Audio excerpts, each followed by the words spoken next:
கண்ணியத்திற்கும் மரியாதைக்கும் உரிய சகோதரர்களே, பாசத்திற்குரிய மூமின்களே, 2025ஆம் ஆண்டுக்கான ஹஜ்ஜி துவங்கி அல்லாஹுவின் அருளால் ஏகதேசம் உலகத்தின் பல பாகங்களிலிருந்தும் ஹாஜிகள் அல்லாஹுவின் இல்லத்தை சென்றடைந்து விட்டார்கள்.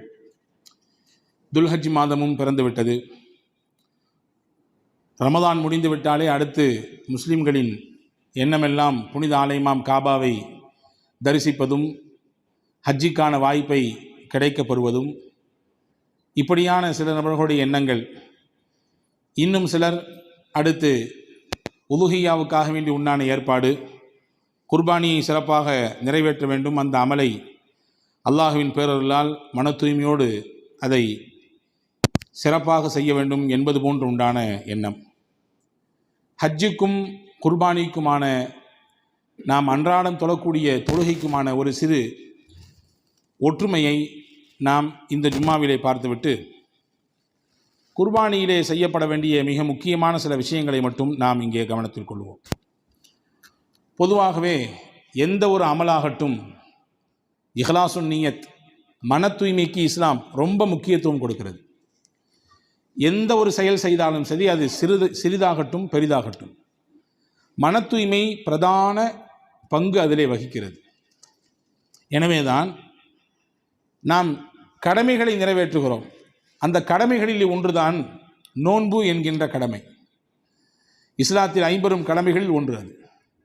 ஆனால் எதற்கும் கொடுக்காத தனிச்சிறப்பை, கூலியை அல்லாஹ் நோன்புக்கு வைத்திருக்கிறான். நபிகள் பெருமானார் ஸல்லல்லாஹு அலைஹி வஸல்லம் சொன்னார்கள், நோன்பு அல்லாஹ் சொல்கிறான் எனக்குரியது, அதற்கு கூலி நான் தான், இவ்வளவுதான் என்றெல்லாம் அளந்துலாம் கொடுக்க முடியாது, இந்த அளவு என்றெல்லாம் குறிப்பிட முடியாது. நோன்பு எனக்குரியது, நானே அதற்கு கூலி. அப்படி என்றால் என்ன பொருள் தெரியுமா?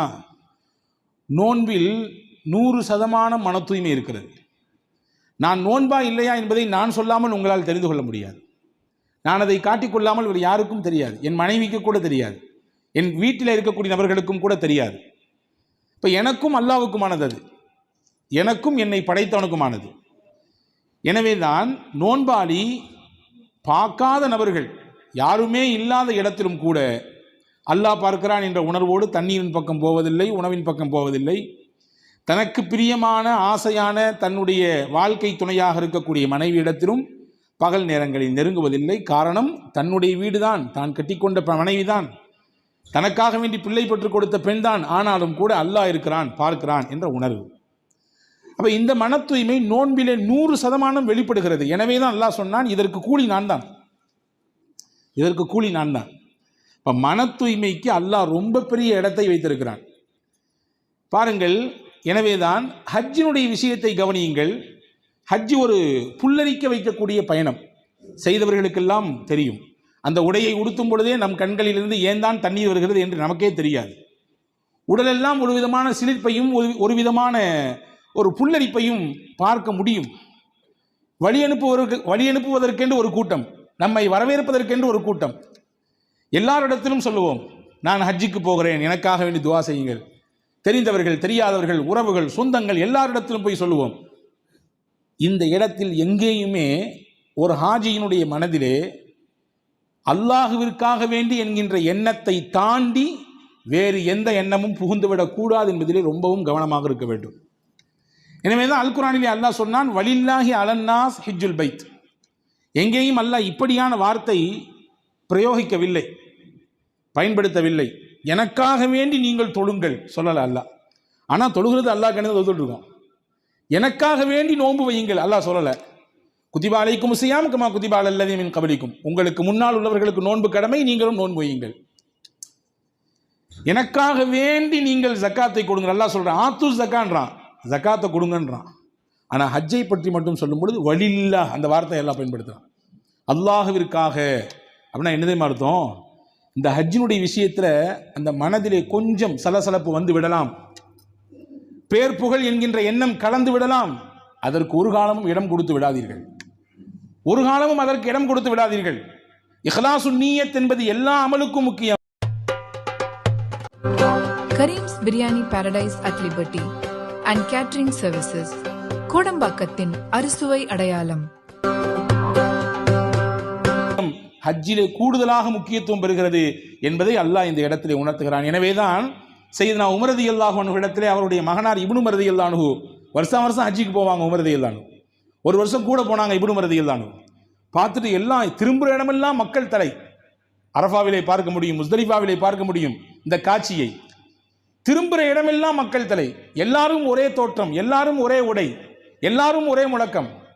பார்த்துட்டு பூரிச்சு போய் சொன்னாங்களாம் இப்னு உமர் ரலியல்லாஹு அன்ஹு, எவ்வளோ பேர் மக்கள் வந்திருக்கிறாங்க, எவ்வளவு நாடுகள்லேருந்து வந்திருக்கிறாங்க. சையதுனா உமர் ரலியல்லாஹு சொன்னாங்க, அர் ரக்பு கசீர் ஒல் ஹஜ்ஜாஜ் கலீல். பயணிகள் தான் அதிகம் வந்திருக்கிறார்கள், ஹாஜிகள் கம்மியாக இருக்காங்கன்னாங்க. பயணிகள் அதிகம் வந்திருக்கிறாங்க, பயணப்பட்டு வந்திருக்கிறாங்க. ஆனால் இங்கே ஹாஜியாக மாறுபவர்களுடைய எண்ணிக்கை கம்மி. அப்படின்னா என்ன அர்த்தம்? எண்ணப்பாடு மாறும் பொழுது நம் பயணமும் வீணாகி போய்விடும். நம்முடைய எண்ணத்திலே கொஞ்சம் ஏதாவது சறுக்கல் ஏற்படுகிற பொழுது நாம் செய்யக்கூடிய அமலிலே அது பின்னடைவை ஏற்படுத்திவிடும். இது ஹஜ்ஜில். இதே மாதிரி தான் குர்பானியிலையும் எண்ணப்பாடு ரொம்ப தூய்மையாக இருக்க வேண்டும். நாம் கொடுக்கக்கூடிய உதுகியாவிலையும் எண்ணம் தூய்மையாக இருக்க வேண்டும். எனவே தான் அல் குர்ஆனிலே உதுகியாவை பற்றி பேசுகிற 2 வசனத்தை உங்களுக்கு சொல்லுகிறேன். 2 வசனம். இந்த 2லையும் அல்லாஹ் எப்படி பேசுகிறான் பாருங்க. நம்ம எல்லாத்துக்கும் தெரிஞ்ச ஒரு அத்தியாயம் சூரா கௌசர். 3 வசனங்கள் தான் இருக்கிறது.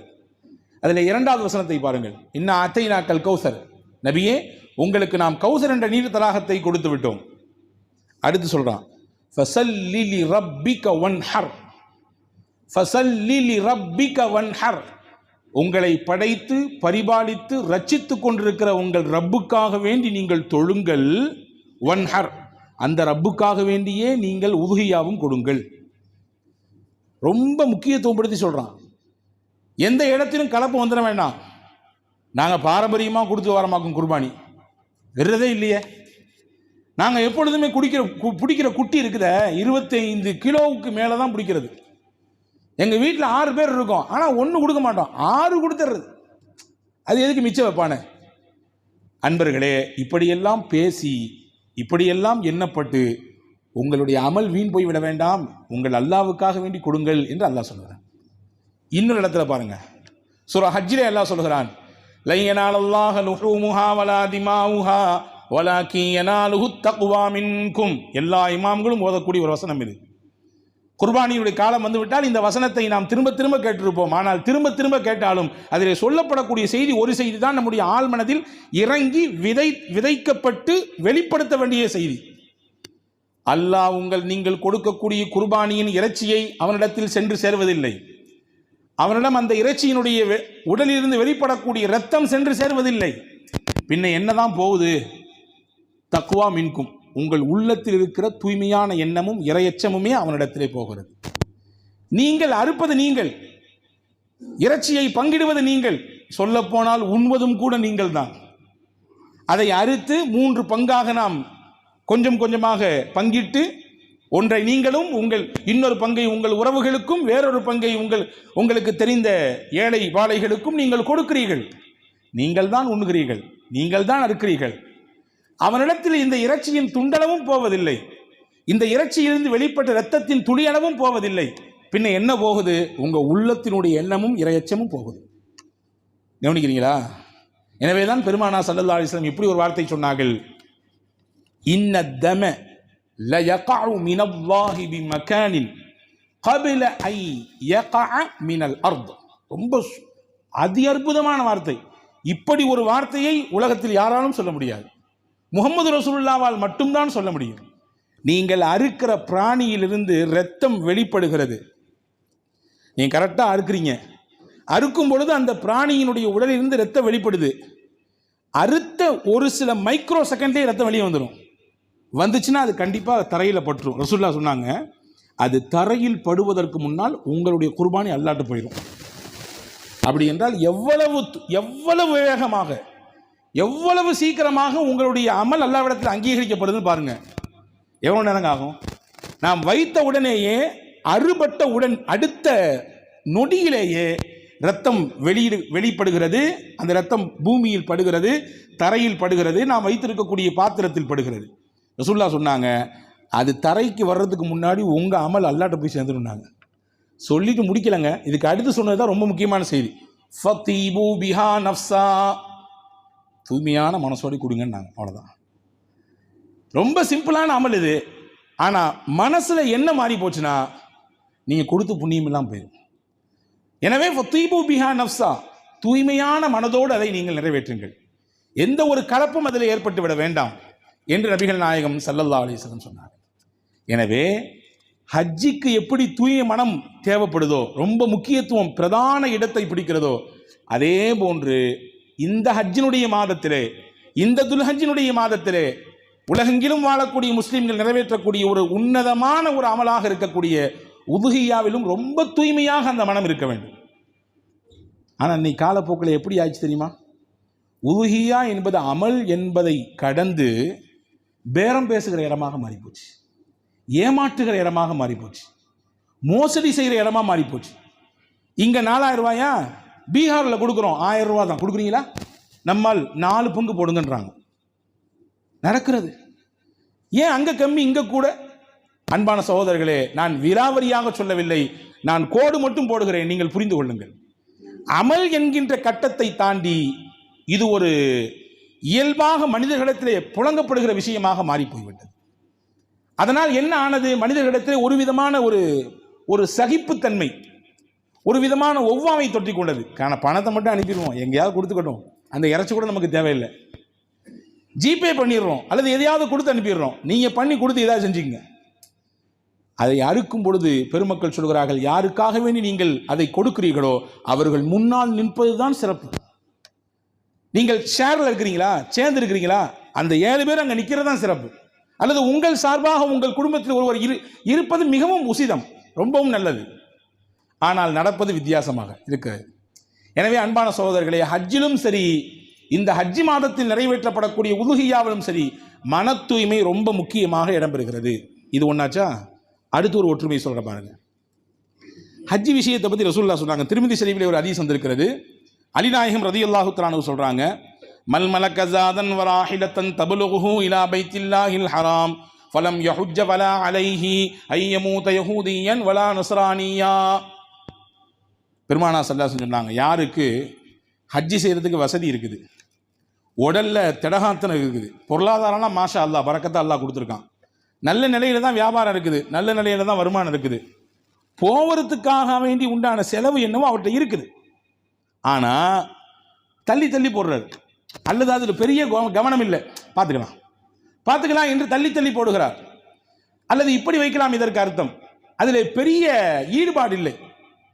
நபிகள் பெருமானா ஸல்லல்லாஹு அலைஹி சொன்னார்கள், மரணம் எப்படியும் வரலாம், இவருக்கு ஹஜ்ஜின் மீது எந்த ஈடுபாடும் இல்லாமல், அதற்கான எந்த முயற்சியும் மேற்கொள்ளாமல், அதற்காக வேண்டி எந்த நகர்விலும் இவர் பங்கெடுக்காமல் இருந்து, எல்லா வசதியும் இருந்து, உடலினுடைய சக்தியும் இருந்து, இவர் ஹஜ்ஜிக்கு போகாமல் மௌத்தாகிவிட்டார். பெருமானாரின் வார்த்தையை கவனியுங்கள். எனக்கு பிரச்சனை இல்லை, அவர் யூதரா மரணிச்சா என்ன, நஸ்ரானியா மரணிச்சா எனக்கு என்ன, எல்லாரும் முஸ்லீம் ஆகணும்னு நினைச்சவங்க, எல்லாரும் ஈமானிய வட்டத்துக்குள்ள வந்துடும் நினைச்சவங்க. فَلَعَلَّكَ بَاخِعٌ نَفْسَكَ عَلَى آثَارِهِمْ إِن لَّمْ يُؤْمِنُوا بِهَذَا الْحَدِيثِ أَسَفًا. சூரா கஹ்ஃப படித்து பார்த்தா தெரியும்.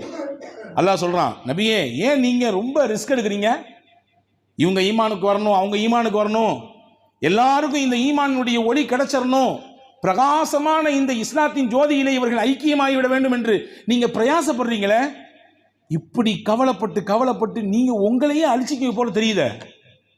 கவலை மனிதனை உருக்கிவிடும் இல்லையா? பிள்ளைக்கு எப்படி கல்யாணம் பண்ணி கொடுக்க போறோம் தெரியலையே என்று கவலைப்படுகிறார், அதற்காக வேண்டி உழைக்கிறார். சில நேரங்களில் அந்த கவலையே அவருடைய இரவு தூக்கத்தை பறித்து விடுகிறது, அவருடைய சந்தோஷத்தை எடுத்து விடுகிறது இல்லையா?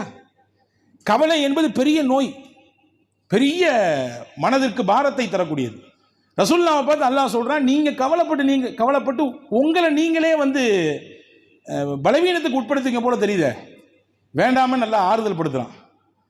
எல்லாரும் ஈமானிய வட்டத்துக்குள்ள வரணும்னு நினைச்ச நபி ஹஜ்ஜி செய்கிறதுக்கு எல்லா வசதியும் இருந்து, எல்லா ஏற்பாடும் இருந்து, உடல்லையும் சக்தி இருந்து, ஹஜ்ஜி செய்யாம ஒருத்தர் மௌத்தா போயிட்டார்னா ரசூலுல்லாஹ் சொன்னாங்க, ஃபல அலை, எந்த பிரச்சனையும் இல்லை எனக்கு, அவர் யூதராக மௌத்தானா என்ன, நஸ்ரானியா மௌத்தானா எனக்கு என்ன. இதை ஹஜ்ஜை பற்றி ரசூலுல்லாஹ் சொன்னாங்க. அடுத்து குர்பானியை பற்றி வருவோம். பெருமானா ஸல்லல்லாஹு அலைஹி வஸல்லம் இந்த ஹஜ்ஜி மாதத்தில் நிறைவேற்றப்படக்கூடிய குர்பானியை பற்றி என்ன பேசினார்கள்? வசதி இருக்கிறது, குர்பானி கொடுப்பதற்கு சக்தி இருக்கிறது, அவரால் தனிப்பட்ட முறையிலேயே குர்பானி கொடுப்பதற்கான ஆற்றல் இருக்கிறது. ஆனால் அவர் தனிப்பட்ட முறையிலும் கொடுக்கவில்லை, இணைந்து 7 நபர்களோடு சேர்ந்தும் கொடுக்க முன் வரவில்லை. அது யாரோ 4 பேர் நேர்ந்து வச்சிருக்கோம் ஊருக்கு, அவங்க கொடுத்துக்குவாங்க, நமக்கு என்ன இருக்குது அப்படின்னு சொல்லி பொடுபோக்காக அதை கடந்து போகிறார். பெருமானா ஸல்லல்லாஹு வார்த்தையை கவனிக்கணும். எல்லாரும் பள்ளிவாசலுக்கு வரணும்னு ஆசைப்பட்டாங்க, ரசூலுல்லாஹ் ஜமாத்தா வந்து தொழணும்னு ஆசைப்பட்டாங்க. முடிந்த அளவுக்கு ஜமாத்திலே வந்து பங்கெடுப்பது தான் சிறப்பானது, அதற்குரிய கூலியையும் சொன்னார்கள் இல்லையா? அதுலேயும் குறிப்பா என்னைக்கு பள்ளிவாசலுக்கு வாரமோ வரலையோ நம்மள நிறைய பேர் 2 பெருநாளைக்கு கரெக்டாக வந்துடுவாங்க. 2 பெருநாளைக்கு கரெக்டாக வருவாங்க. அதில் வீட்டில் நிறைய வீட்டில் சண்டை வர நடக்கும். என்ன தொப்பியை காணோம், போன வருஷம் ரம்ஜானில் போட்டு தொழுதுட்டு வந்து தொப்பி எங்கே அப்படின்னு சண்டை நடக்கும் இல்லையா? இப்போ பெருநாளைக்கு தொழுகைக்கு பள்ளிவாசலில் கூடுதல் என்பது நம்முடைய மகிழ்ச்சியின் வெளிப்பாடு. அது இஸ்லாத்தில் 2 பெருநாள் இருக்குங்க, 2 முக்கியமான திருநாட்கள் இருக்குது. அது என்ன செய்கிறோம் அதை கொஞ்சம் யோசிச்சு பாருங்க. குளிப்போம், நல்ல புத்தாடை உடுத்துவோம், பள்ளிவாசலுக்கு தொழு வருவோம். அதுதான் நமக்கு பெருநாள். பள்ளிவாசலுக்கு வந்து தொழு வருவோம், எல்லாத்துக்கும் முசாபா கொடுப்போம், ஈத் முபாரக் சொல்லுவோம், அன்னைக்கு ஒரு நல்ல சாப்பாடு சாப்பிடுவோம். இதை தாண்டி மகிழ்ச்சி ஒரு பெருநாள் என்பது சில நேரங்களிலே நாம் ஈது பெருநாள், ஈதுல் ஃபித்ராக இருந்தால் ஏழைகளுக்கு ஃபித்ரா வழங்குவோம், ஈதுல் அல்ஹாவாக இருந்தால் நாம் கொடுத்த குர்பானியை எடுத்து அந்த இறைச்சியை பங்கிட்டு ஏழைகளுக்கு கொடுப்போம். 2 பெருநாள்லையுமே அடுத்தவங்களுக்கு உதவி செய்யறத ஒன்று வச்சிருக்கான் அல்லாஹ். அதே மாதிரி அல்லாஹ் வச்சிருக்கிறான். அல்லாஹுடைய ஏற்பாடு சந்தோஷத்திற்குரிய நாளாக இருந்தாலும் அல்லாஹ் மறந்துடாதையா, நீ இந்த சந்தோஷத்தை உனக்கு தந்தது அல்லாஹ் தான், இந்த மகிழ்ச்சியை உனக்கு கொடுத்தது அல்லாஹ் தான். எனவே அவன் நினைக்க வா, தக்பீர் சொல்லிட்டே வா, அல்லாஹ் அக்பர் அல்லாஹ் அக்பர் சொல்லி வந்து உட்கார்ந்து நீ என்ன வணங்கு. இதுதான் பெருநாளினுடைய முக்கிய அமல். ரசூலுல்லாஹ் சொன்னாங்க, யாருக்கு வசதி இருந்து மன் லஹு சஅத்துன் ஃபலம் யுதஹி ஃபலா யகுர்பன்ன முஸல்லானா, ஒரே வார்த்தையில் சொன்னாங்க, யாருக்கு வசதி இருந்து குர்பானி கொடுக்கறதுக்கு அவருக்கு சிந்தனையே இல்லை, அந்த மாதிரி தாட்டே வரல அவருக்கு. ரசூலுல்லாஹ் சொன்னாங்க, அவர் பள்ளியாசுக்கு வர வேண்டாங்கன்னாங்க, நாம் தொழக்கூடிய இடத்திற்கு அவர் வர வேண்டாம். அப்படின்னா என்ன தெரியுமா அர்த்தம்? இதனுடைய மறைபொருள் எது தெரியுமா? அவருக்கு பெருநாளே இல்லைங்கன்றாங்க. அதான அர்த்தம். பெருநாள் என்றாலே தொழுகை தான். என்ன கேட்குறோம்? பெருநாள் தொழுகை எத்தனை மணிக்கு? 7:30 மணிக்கு. பெருநாள் தொழுகை எத்தனை மணிக்கு? 7 மணிக்கு. நாங்கள் ஊர்லேருந்து வர வேண்டாமா? கொஞ்சம் 5 நிமிஷம், ஒரு 1/4 மணி நேரம் லேட்டாக வைங்களேன், ஒரு அரை மணி நேரம் முன்ன பின்ன வைங்களேன் சொல்கிறாங்களா இல்லையா? இப்போ பெருநாள் என்றாலே தொழுகை தான். ரசூலுல்லாஹ் சொல்கிறாங்க, உதுஹியா நீ கொடுக்கலையா, உனக்கு பெருநாளே இல்லைப்பா, தொழுகைக்கு நீ வர வேண்டாம்ன்றாங்க. அன்பான சகோதரர்களே, ஹஜ்ஜிக்குரிய ஒற்றுமையை நாம் இங்கே கவனிக்க வேண்டும். ஹஜ்ஜில் தூய்மையான மனம் இருக்க வேண்டும், குர்பானியிலும் தூய்மையான மனம் இருக்க வேண்டும். ஹஜ்ஜி செய்வதற்கு எல்லா வாய்ப்பும் இருந்து ஒருவர் அதை தள்ளி விடுகிறார், பின்னால் தள்ளுகிறார், பார்த்து கொள்ளலாம் என்று அசட்டையாக பொடுபோக்காக இருக்கிறார். மரணம் என்னைக்கும் வரும். ஆனால் பாருங்க, அல்லாஹ்வுடைய ஏற்பாடு தொழுகை மட்டும் டெய்லி இருக்குது. இன்னைக்கு விட்டா கூட நாளைக்கு கதா செஞ்சு தொழுதுடலாம். ஆனால் ஹஜ்ஜை விட்டோம்னா அடுத்த வருஷம் தான் போகணும். இந்த 12 மாதம் கேப்பில் என்ன நடக்கும்னு யாருக்குமே தெரியாது, யாருக்குமே தெரியாது. 12 மாதம் என்ன 12 மாதம், 12 நாளில் தலைகீழாயுது எல்லாமே. 12 நாளில் அப்படி தலைகீழா மாறிடுது. அவரும் அப்படி ஆயிட்டாரு.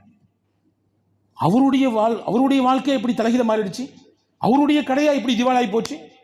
போன வாரம் நல்ல ஓஹோன் அதுதான் இல்லையா அல்லாஹுடைய ஏற்பு. எனவே தான் பெருமானா ஸல்லல்லாஹு அலைஹி வஸல்லம் அதுக்கு எல்லா வாய்ப்பும் இருந்து ஒருத்தர் மிஸ் பண்றாங்கன்னா அவரை விட புரிதல் இல்லாதவர் உலகத்தில் யாருமே இல்லை. அவர் மிஸ் பண்ணான்னா அவருக்கு உள்ளத்தில் அதை பற்றி பெரிய மகத்துவம் இல்லை, அதனால் இப்படி எப்படியும் போயிட்டு போட்டுங்க.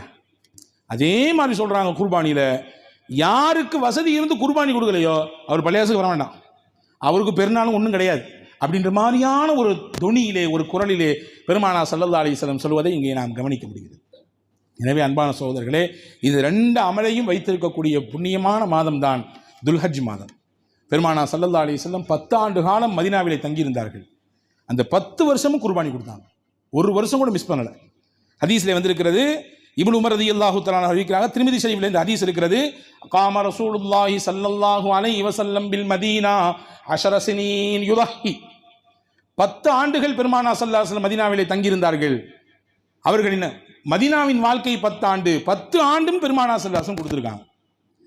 சஹாபாக்கள் கேட்டாங்க, ஹதீஸில் வருது, ஸைத் இப்னு அர்கம் ரலியல்லாஹு தஆலா அன்ஹு இந்த ஹதீஸ் அறிவிக்கிறாங்க, இப்னு மாஜாவிலே பதிவாக இருக்கிறது.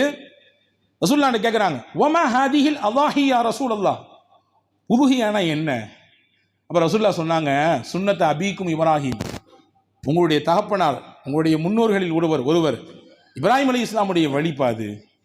இப்ராஹிம் அலி இஸ்லாம் எனக்கு கற்றுத்தந்த ஒரு அற்புதமான இபாதத் அது.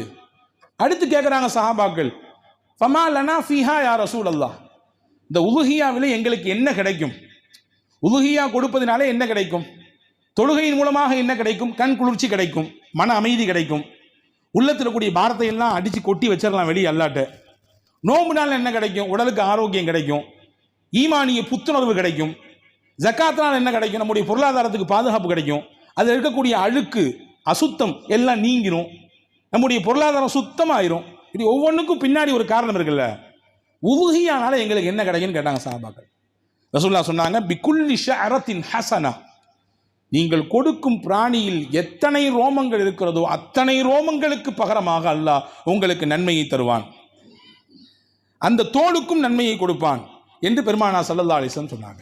அப்போ ஒவ்வொரு ரோமத்திற்கும் பகரமாக எத்தனை ரோமம் என்று எண்ண இயலாது, அவ்வளவு நன்மைகளை உங்களால் அதன் மூலம் பெற்றுக்கொள்ள முடியும் என்று நபிகள் பெருமானார் ஸல்லல்லாஹு அலைஹி வஸல்லம் அவர்கள் சொன்னார்கள். எனவேதான் அந்த நன்மையை முழுசா நாம அடையணுன்றதுக்காக வேண்டி ரசூலுல்லாஹ் தாங்கையால தான் அறுத்திருக்காங்க.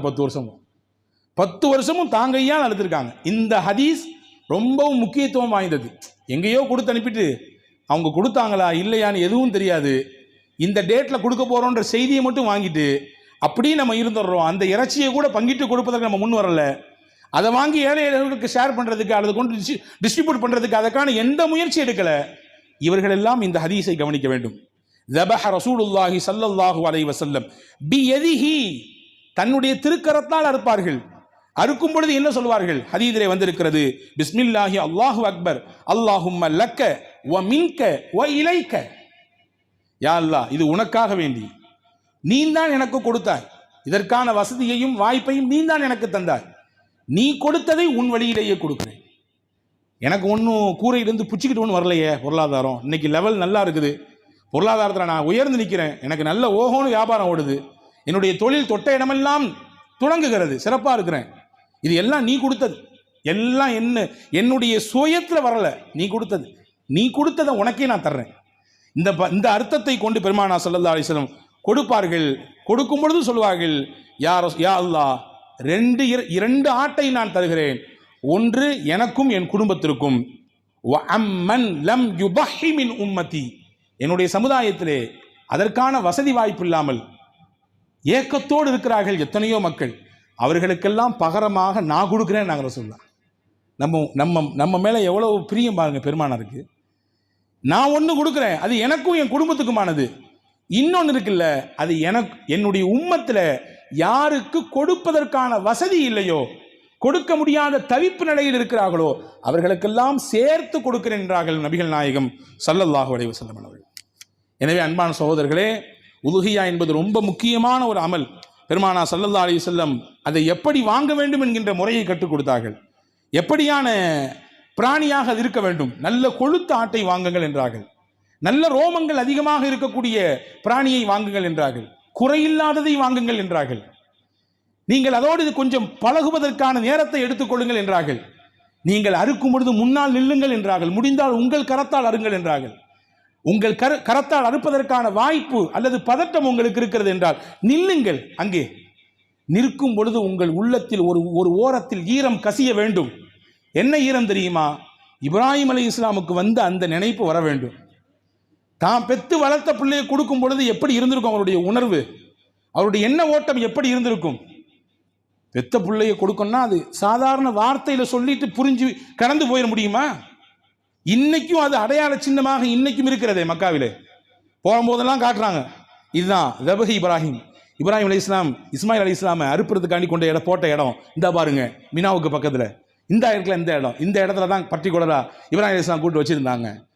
இன்னஹாதா லஹுல் பலா உல் முபீன், அல்லாஹ் அல் குர்ஆனில் சொன்னான், நிச்சயமாக சோதனைகளின் உச்சகட்டமான சோதனை இது. ரொம்ப வருஷத்துக்கு பின்னாடி கிடைச்ச குழந்தைய நமக்காண்டி தர சொன்னோம், தந்துட்டாரு, அதுலேயும் அவர் வெற்றி பெற்றாரு. எனவே இதை நாம் ஏற்றுக்கொண்டோம், சொர்க்கத்திலிருந்து நாம் அனுப்பி வைத்தோம் மாட்டேன் என்று அல்லாஹ் சொல்கிறான். எனவே அன்பர்களே, இந்த உணர்வு உங்களுக்கு வர வேண்டுமானால் நீங்கள் அங்கே முன்னால் நிற்பது சிறப்பு. வாய்ப்பில்லை, அது வேற விஷயம், அதற்கான சூழல் அமையவில்லை, அது வேற விஷயம். தவிர்க்கிறது அது முடியலைன்னா கொஞ்சம் பின்வாங்கிறது வேற. ஆனால் எல்லா வாய்ப்புகளும் வசதிகளும் இருக்க நாம் அதை ஓரம் கட்டி வைத்துவிட்டு ஏதோ ஒரு சடங்காக சம்பிரதாயமாக அந்த இபாதத்தை நாம் மாற்றிவிடக் கூடாது என்பதிலே கவனத்தோடு இருக்க வேண்டும். முதல் விஷயம் குர்பானி நாம் விளங்க வேண்டியது 3 செய்தியை விளங்கணும். 1, இது அல்லாஹ்வுடைய அத்தாட்சி. குர்பானி என்ற அமல் இருக்கிறது அல்லாஹ்வுடைய அத்தாட்சி. காரணம் என்ன? இப்ராஹிம் அலைஹிஸ்ஸலாமுக்கு அல்லாஹ் இஸ்மாயிலுக்கு பகரமாக அல்லாஹ் கொடுத்தது சொர்க்கத்திலிருந்து. உமை யுஅல்லிம் ஷஆயிரல்லாஹ் ஃபஇன்னஹா மின் தக்வல் குலூப். யார் அல்லாஹ்வுடைய அடையாள சின்னங்களை கண்ணியப்படுத்துகிறாரோ அவருடைய உள்ளத்தில் இரையச்சம் இருக்கின்றதுக்கு அடையாளம். அல்லாஹ்வினுடைய நினைவை ஏற்படுத்தக்கூடிய விஷயத்தில் கண்ணியப்படுத்தணும், கண்ணியமாக நடந்துக்கணும். அதனால தான் நம்ம சொல்றது உண்டு, தொப்பி தாடி இதுவெல்லாம் அல்லாஹ்வை நினைவுபடுத்தக்கூடிய விஷயம். அதில் உதாசீனமாக இருக்கக்கூடாது, அதை கண்ணியக்குறைய நடத்தக்கூடாது, அதை தட்டி விட்டு போகிற மாதிரி நம்முடைய செயல்பாடுகளை அமைச்சிக்கூடாது. ஏன்னா அல்லாஹ்வை ஞாபகப்படுத்துது, அல்லாஹ்வுடைய நினைப்பை கொண்டு வருது, அல்லாஹ்வுடைய சிந்தனையை தருது. அதே மாதிரி தான் குர்பானி அல்லாஹ்வை ஞாபகப்படுத்தக்கூடிய ஒரு அமல், அல்லாஹ்வுடைய அடையாளம், அவன் இருக்கிறான் என்பதற்கான அடையாளம். அல்லாஹ் கொடுத்ததை தான் கொடுத்தார் இப்ராஹிம் அலைஹிஸ்ஸலாம் இல்லையா? 1 கண்ணியப்படுத்தணும். 2வது குர்பானியின் மூலமாக அல்லாஹ் நமக்கு பாதுகாப்பை தர்றான். என்ன பாதுகாப்பை தர்றான்? சேதாரத்திலிருந்து அல்லாஹ் நம்மை பாதுகாக்கிறான், பெரும் பெரும் சோதனைகளிலிருந்து அல்லாஹ் பாதுகாக்கிறான். முக்கியமான பாதுகாப்பு நம்முடைய பாவங்களை எல்லாம் அல்லாஹ் அழிச்சு நமக்கு நாளை ஆகிரத்திலே பெருங்கொண்ட பாதுகாப்பை இந்த குர்பானி வழியாக தருகிறான். 3வது குர்பானியில் கிடைக்கக்கூடிய முக்கியமான பாடம், ரொம்ப முக்கியமான பாடம், அல்லாவுக்குன்னு சொல்லிட்டா எந்த தயவு தாட்சண்யமும் இல்லாமல், எந்த யோசனையும் இல்லாமல், முடிவெடுக்கிறதுல எந்த தடுமாற்றமும் இல்லாமல் உடனுக்குடன் நான் செய்வேன் என்பதை உணர்த்துகிற இடம்தான் குர்பானி. யோசிச்சாங்களா இப்ராஹிம் அலைஹிஸ்ஸலாம்? கொஞ்சம் வீட்டில் மஷோரா பண்ணிட்டு வரேன்னு சொன்னாங்களா? கொஞ்சம் பையன்கிட்ட கேட்டுக்கிறேன்னு, சின்ன பிள்ளையா இருக்கிறார், அவர் வளரக்கூடிய பிள்ளையா இருக்காரு, பேசுறாரு, விளையாடுறாரு, அதெல்லாம் பார்க்குறேன், எவ்வளோ மகிழ்ச்சி. நம்ம பிள்ளைகள் விளையாடுவதை பார்க்கிறோம், பேசுவதை பார்க்கிறோம், அவர்களுடைய திறமைகளை பார்த்து பார்த்து நாம் புலகாங்கிதம் அடைகிறோம், ஆனந்தப்படுகிறோம். அந்த பருவத்தில் இருக்கிறார் இஸ்மாயில் அலைஹிஸ்ஸலாம். பிள்ளைகிட்ட ஒரு வார்த்தை கேட்டுட்டுமா? எதுவுமே சொல்லலை. அல்லாஹ் அல்-குர்ஆன்ல பக்ரால சொல்றான், இது கால லஹு ரப்புஹு அஸ்லிம் கால அஸ்லம்து லிரப்பில் ஆலமீன். நாம் அந்த இப்ராஹிம் இடத்திலே சொன்னோம் கட்டுப்படுங்கள் என்றோம். அடுத்து ஏன் எதுக்குன்னு கேட்காம உடனே நான் கட்டுப்பட்டேன்னு சொன்னார். அவர் வைத்த பேர் தான் முஸ்லீம். இப்ராஹிம் அலைஹிஸ்ஸலாம் நமக்கு வைத்த பேர் தான் முஸ்லீம். சம்மாக்கும் அல்லாஹ் குர்ஆனிலே சொல்கிறான், உங்களுக்கு அவர்தான் பெயர் வைத்தார் முஸ்லீம் என்று. எனவே கட்டுப்படுதல் என்பதை கற்றுத்தருகிற இடம் குர்பான். நான் சொன்னேன்ல, சடங்கு சம்பிரதாயம் கிடையாது. இது ஏதோ யாராவது ஒருத்தர் கொடுத்து விட்டு அதை கழிச்சு போற விஷயம் கிடையாது. நம்ம கணக்கு முடிஞ்சிங்க, நம்ம கடமை முடிஞ்சிங்க என்று துண்டை உதறி தள்ளிவிட்டு போகக்கூடிய விஷயம் கிடையாது. இது பெரிய பாடத்தையும் பெரிய பக்குவத்தையும் தரக்கூடிய ஒரு மகத்தான அமல் தான் குர்பான். எனவே இந்த செய்தியை நமக்கு கொடுக்கணும். இந்த குர்பான் அல்லாஹ் சொல்லிட்டான்னா, அல்லாஹ்வுடைய நபி சொல்லிட்டாங்கன்னா, ஏன் எதுக்கு எந்த கொஸ்டினும் கிடையாது, எந்த கமெண்ட்ஸும் கிடையாது, உடனே நான் அதை ஏற்றுக்குவேன். ஆனால் இன்னைக்கு மனசு வர்றது இல்லையே. அல்லாஹ் ரசூலை பின்னுக்கு தள்ளிவிட்டல்லவா நம்முடைய மன இச்சைக்கும் நம்முடைய ஆசைக்கும் நம்முடைய அந்தஸ்துக்கும் நம்முடைய அந்த சமுதாயத்தில் நமக்குன்னு ஒரு மதிப்பு இருக்கு, அதுக்கு முக்கியத்துவம் கொடுக்குறோம் இல்லையா? ஆனால் இதுவெல்லாம் உண்மை அல்ல. அல்லாஹ் ரசூலுக்கு நீங்கள் வழிபடுவதும் அவர்களை முன்னிலைப்படுத்துவதும் தான் முக்கியமானது. அதுதான் உங்கள் வாழ்க்கைக்கான மிகப்பெரிய வெற்றிக்கான வழியை வகுத்து தரக்கூடியது என்பதை காட்டுகிற இடமாக இந்த குர்பானி என்கின்ற அமல் இருக்கிறது. இப்படிப்பட்ட மகத்தான விஷயங்களை தாங்கி நிற்கக்கூடிய இந்த குர்பானி என்கின்ற அமலை சிறப்பாக செய்வதற்கு முறைப்படுவோம். முறைப்படுத்தப்பட்ட விதத்திலே செய்வோம். எந்த அசட்டையும் எந்த கோளாறுகளும் ஏற்படாத விதத்திலே நம்முடைய குர்பானி அமலை பாதுகாத்துக் கொள்வோம். நான் ஏன் இந்த வாரமே இதை நான் எடுத்தேன் என்றால், நான் அடுத்த வாரம் பேசணும்னு ஆசை இருந்தாலும் ஒரு வாரம் கேப் இருக்குது. இந்த விஷயங்களை நம்முடைய மக்களுக்கு சொல்லிவிட்டால் இது சார்ந்த ஒரு புரிதலோடு அந்த குர்பானி விஷயத்திலே எல்லாரும் புரிதலோடு தான் இருக்கும். அதில் எந்த குறையும் இல்லை. நிறைய புரிதல் இருக்குது நம்மள்கிட்ட, மாஷா அல்லாஹ். ஆனால் கூடுதலாக நமக்கும் பொறுப்பு இருக்கு அல்லவா, கடமை இருக்குது அல்லவா, அதை சொல்லும் பொழுது உள்வாங்கிக் கொள்வார்கள் என்ற எண்ணத்தில் தான் உங்களுக்கு நாம் இதை வெளிப்படுத்தினோம். வல்ல அல்லாஹ் சிறப்பான சிந்தனையோடு நல்லமல் செய்யக்கூடிய வாய்ப்பை அல்லாஹ் நமக்கு தருவானாக. குறிப்பாக இவ்வாண்டு ஹஜ்ஜுக்கு செல்லக்கூடிய எல்லா ஹாஜிகளுடைய ஹஜ்ஜையும் மக்பூலாக மப்ரூராக ஒப்புக்கொள்ளப்பட்ட விதத்திலே அல்லாஹ் அமைத்து தருவானாக. வரக்கூடிய வருடங்களிலே அல்லாஹ் நமக்கும் இந்த ஏழைகளுக்கும் இந்த நசீபை அல்லாஹ் தருவானாக. யார் யாரெல்லாம் ஹாஜிகளுக்கு துணை நின்றார்களோ, ஹாஜிகளுக்கு பக்கபலமாக இருக்கிறார்களோ எந்தெந்த ரீதியிலே அல்லாஹ் அவர்களுக்கும் பன்மடங்காக அல்லாஹ் தன்னுடைய நன்மையை திருப்பி கொடுப்பானாக. நாம் செய்ய இருக்கக்கூடிய குர்பானி என்கின்ற அமலை லேசாக்குவானாக. அதே போன்று நாம் செய்த பிறகு அந்த அமலை பரிபூர்ணமான முறையிலே அங்கீகரித்து அருள் புரிவானாக. வாழும் காலம் வரை நம்மை பிறருக்கு பயன் கொடுக்கக்கூடிய விதத்திலேயே வைத்திருப்பானாக. நம்மால் பயனில்லை என்கின்ற ஒரு சூழல் வருகிற பொழுது அல்லாஹ் நம்மை அழைத்துக் கொள்வானாக. வாஹிர் தாவான் அல்ஹம்துலில்லாஹி ரப்பில் ஆலமீன். அஸ்ஸலாமு அலைக்கும். அன்பான சகோதரர்களே, தொழுகைக்கு பிறகு